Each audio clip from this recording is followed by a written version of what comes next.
Imagina un mundo donde el gobierno lo observa todo, donde cada palabra que dices puede ser escuchada, donde incluso tus pensamientos pueden convertirse en un crimen. Lo más inquietante es que este mundo no fue imaginado recientemente. Fue escrito en 1949.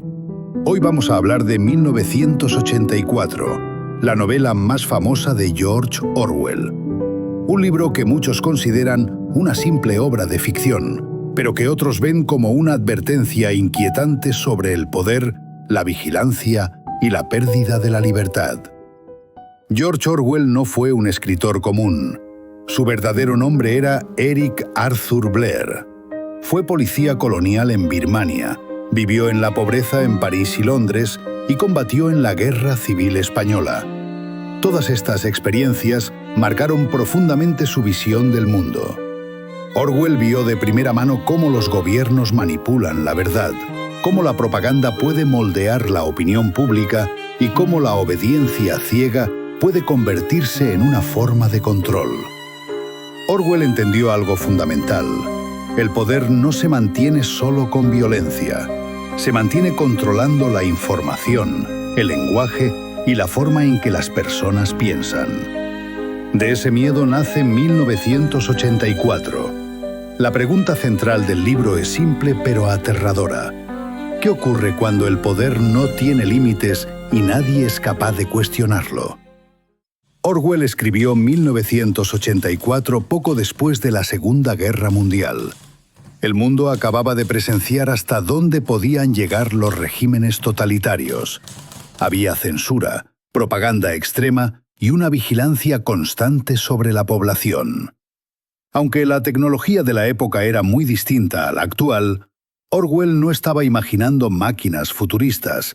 Estaba imaginando el comportamiento humano cuando el miedo, la obediencia y la manipulación reemplazan al pensamiento crítico.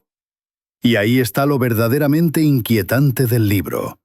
La historia sigue a Winston Smith, un hombre común que vive en un estado totalitario llamado Oceanía. Winston trabaja en el Ministerio de la Verdad, un lugar donde la verdad, en realidad, no existe. Su trabajo consiste en modificar documentos oficiales, reescribir noticias antiguas y eliminar hechos que ya no convienen al partido. En el mundo de 1984, el pasado no es algo fijo ni confiable. El pasado se edita. Si el partido dice que algo nunca ocurrió, entonces nunca ocurrió. No existen registros reales, no existe memoria colectiva, solo existe la versión oficial del poder. Todo está vigilado por una figura omnipresente, el Gran Hermano. Su rostro aparece en todas partes, acompañado por una frase inquietante: el Gran Hermano te observa. No existe la privacidad, no existe la libertad de pensamiento. Incluso una expresión facial incorrecta puede ser considerada un acto sospechoso. Pensar diferente no es solo peligroso, es un crimen. Uno de los conceptos más importantes del libro es la vigilancia total. En 1984, las telepantallas observan todo. No se pueden apagar, siempre están mirando y escuchando. Hoy no vivimos exactamente en el mismo escenario, pero estamos rodeados de cámaras, celulares, redes sociales, datos y algoritmos. La gran diferencia es que muchas veces aceptamos esta vigilancia voluntariamente. La pregunta no es si nos observan. La pregunta es cuánto estamos dispuestos a aceptar a cambio de comodidad y seguridad. Otro concepto clave del libro es la neolengua. El partido crea un nuevo idioma con menos palabras y menos significados. La idea es simple pero poderosa. Si eliminas palabras, eliminas pensamientos. Si no existe la palabra libertad, ¿cómo puedes siquiera imaginarla? Orwell entendió que el lenguaje no solo sirve para comunicarnos, sino también para pensar. Controla el lenguaje y controlarás la mente. Otro elemento central de 1984 es la reescritura constante de la historia. En el mundo del libro, los periódicos, los libros y los registros oficiales se modifican todo el tiempo. Lo que ayer era verdad, hoy es mentira, y mañana nunca habrá existido. La población no puede comprobar nada porque todas las pruebas desaparecen. Cuando el pasado se borra, el poder se vuelve absoluto. Si el poder controla el pasado, controla el presente. Y si controla el presente, controla el futuro. Relacionado con esto aparece uno de los conceptos más inquietantes del libro, el doble pensar. El doble pensar consiste en aceptar dos ideas opuestas como verdaderas al mismo tiempo. Saber que algo es falso, pero creerlo igual.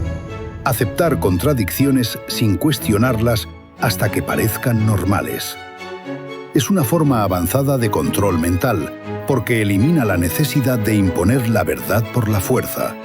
La mente se adapta al poder. Los personajes del libro refuerzan todas estas ideas. Winston Smith representa al individuo común que empieza a cuestionar el sistema. No es un héroe tradicional, es una persona normal, llena de miedo y dudas, pero capaz de pensar por sí mismo. Julia representa la rebeldía silenciosa, el deseo humano de libertad, placer y emoción en un mundo que prohíbe todo lo que no puede controlar.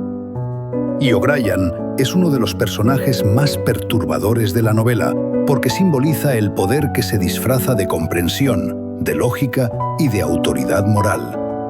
No necesita gritar ni amenazar. Su mayor arma es la manipulación psicológica. 1984 sigue siendo relevante hoy porque no habla de tecnología, habla de control. Vivimos rodeados de información, pero también de desinformación, noticias falsas, narrativas impuestas, verdades que cambian según convenga. Orwell no predijo el futuro tecnológico, predijo cómo reaccionan los seres humanos cuando el poder promete seguridad a cambio de libertad. Este no es un libro cómodo, no está hecho para entretener. 1984 incomoda porque obliga a hacerse preguntas difíciles. ¿Qué es realmente la libertad? ¿Cuándo dejamos de pensar por nosotros mismos? ¿Cuánto control aceptamos sin darnos cuenta? Muchas veces el control no llega con violencia, llega lentamente, disfrazado de protección, orden y estabilidad. 1984 no entrega respuestas fáciles, pero deja una advertencia clara. Cuando el poder controla la verdad, la historia y el lenguaje, la libertad desaparece sin hacer ruido. Si te gustan los libros que dejan huella y te hacen cuestionar el mundo, este canal es para ti. Suscríbete para más análisis profundos y dime en los comentarios, ¿crees que 1984 sigue siendo ficción o ya se parece demasiado a nuestra realidad?